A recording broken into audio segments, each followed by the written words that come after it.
लड़का के बाबूजी मन आगे है, गुड़िया ले बुला ले। जिया बेटा आ जा।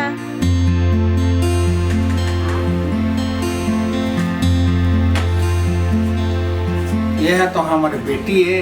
हम तो लड़का के बाबूजी मन बचपन ले जाना था। अब आप मन के का विचार है देख ले। गुड़िया तो मोला बड़ सुघर लागत है। अब तू देख लो रोहित बेटा, तोर का विचार।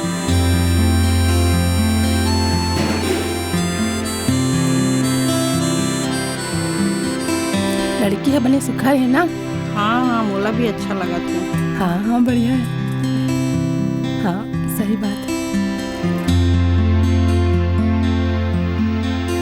हमारा तो पसंद है, लड़कियां बने सुंदर लगा थे ना। हाँ आओ आओ हमारा तो पसंद है। आप मन बताओ का है पसंद है? सबके पसंद आ गए है तो दिन तिथि निकाल देथन। तही है पंडित बन जाबे का। बता भाई। समझे महाराज, आप पंडित ला बुलवा ले थान और जैसे भी दिन तिथि निकली तो हम आप ला सूचना ला दे देबो। ठीक है समझे जी, तब आज्ञा देवा, हम चलत हम जैसन वही सूचना दे दे।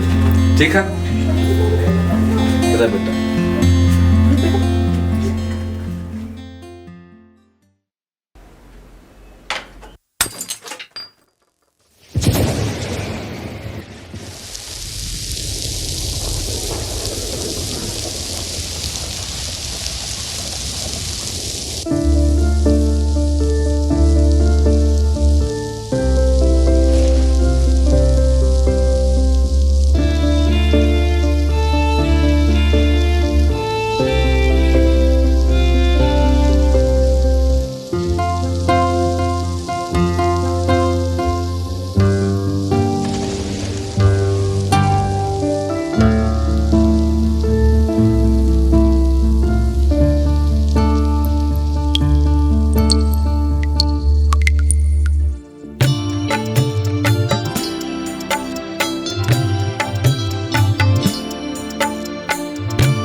की बिंदिया सूरज जैसे चमके मोर दिल वाली। हे गोरा तोर हाके बन जा मोर घर वाली। संगवारी मोला तोर से माया है ना। संगवारी मोला तोर से माया है ना। संगवारी मोला तोर से माया है हाँ। संगवारी मोला तोर से माया है ना।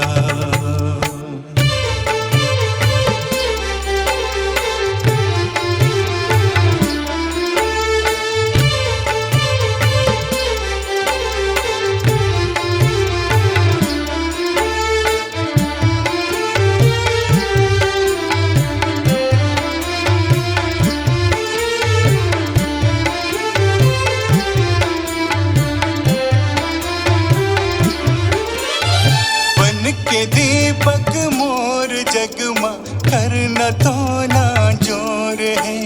सास हाथोर गीत गाथे दिल हा अब घलो तोर है।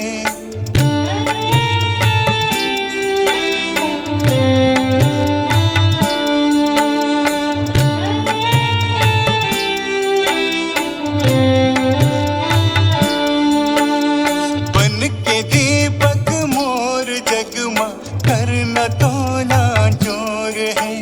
सास हाथोर गीत गाथे दिल हा अब घलो तोर है।